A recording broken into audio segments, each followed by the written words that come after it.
एक बड़ा चैलेंज और कई सवालों के बीच ये ज़मीनों का क्या होगा। किन ज़मीनों का क्या होगा? जो ज़मीनें जिनका सर्वे होगा वो रैयतों के नाम पर खतियान में दर्ज की जाएंगी और उनका नक्शा बनेगा।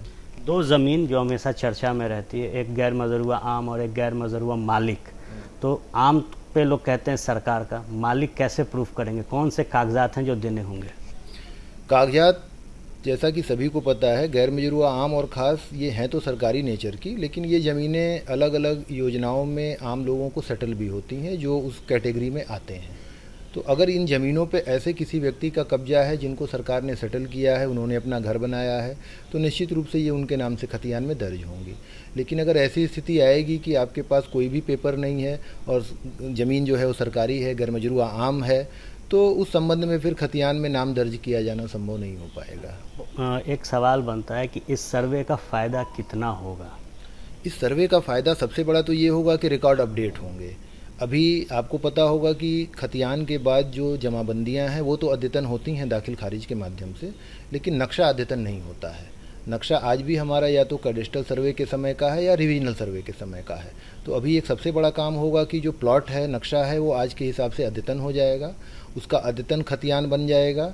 और इसके पश्चात चूँकि ये पूरा डिजिटल मोड में है, तो आगे फिर हमको किसी फर्दर सर्वे की आवश्यकता भी नहीं पड़ेगी, क्योंकि अब से आगे हम लगातार मैप भी अपडेट करेंगे और खतियान के आधार पर बनी जमाबंदी भी अपडेट करेंगे। सर्वे के दौरान अगर कुछ त्रुटियां रह जाती है तो लोग इसको लेकर फिर से अपील कर सकते हैं?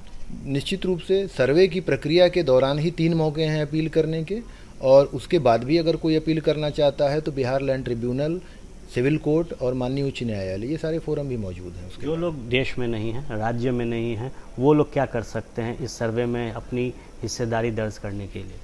पूरा सर्वे की ये जो पूरी प्रक्रिया है वो डिजिटल फॉर्मेट में भी उपलब्ध है।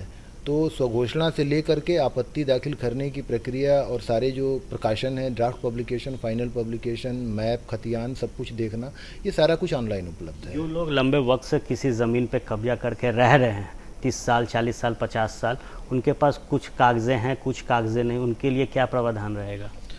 उनको ये प्रूफ करना पड़ेगा कि वो ज़मीन उनके पास किस प्रकार से आई। अगर वो सेटिस्फैक्ट्री डॉक्यूमेंट उनके पास हैं, दस्तावेज हैं, तो उनका नाम चढ़ाया जाएगा। यदि उनके दस्तावेज सेटिस्फैक्ट्री नहीं है या उन्होंने गलत तरीके से कब्जा किया हुआ है, तब उनका नाम खतियान में चढ़ा पाना संभव नहीं होगा। कई लोग हैं जिनके पास सिर्फ रजिस्ट्री है, म्यूटेशन नहीं करा पा रहे हैं, और जो नियम कानून है, कई लोगों की रजिस्ट्री हाल के दिनों के हैं, पिछले 10 साल के, उनको भी क्या दिक्कतें होंगी?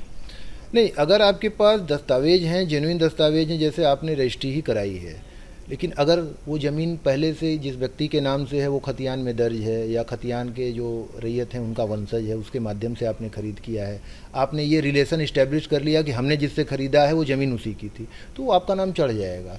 दाखिल खारिज नहीं भी हुआ है तो कोई दिक्कत नहीं है, लेकिन मेरी सलाह होगी कि लोग दाखिल खारिज के माध्यम से अपना रिकॉर्ड अपडेट करा लें। अभी भी समय है, ये प्रक्रिया शुरू हो गई है, लेकिन चूंकि ये साल भर चलेगी, इसलिए आपके पास बीच में भी मौका है कि आप उसको अद्यतन करा लीजिए। सर, एक आखिरी सवाल, खतियान 1911 का कलेक्ट्रेट बंटवारा उसके बाद हुआ, उस समय भी तो ज़मीन का नेचर चेंज हुआ और शायद मालिक भी बदल गए थे, लोगों का ये मानना है, तो उस कंडीशन में क्या किया जाएगा?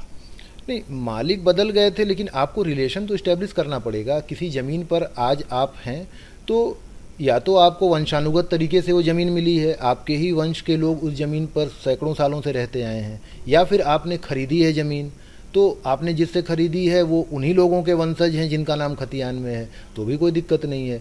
आपको किसी बंटवारे या किसी कोर्ट के आदेश से वो ज़मीन मिली है, तो भी कोई दिक्कत नहीं है। तो बहुत सारे ऐसे दस्तावेज हैं जिनके माध्यम से आप अपना हक उस पर साबित कर सकते हैं। इसमें कोई घबराने की ज़रूरत नहीं किसी को। कि इस सर्वे से घबराने की ज़रूरत नहीं है, कागजात हैं तो वो आप ले कर आएँ। अगर कुछ त्रुटियां हैं तो उसके लिए आप लगातार 3 बार सर्वे के दौरान ही अपील कर सकते हैं।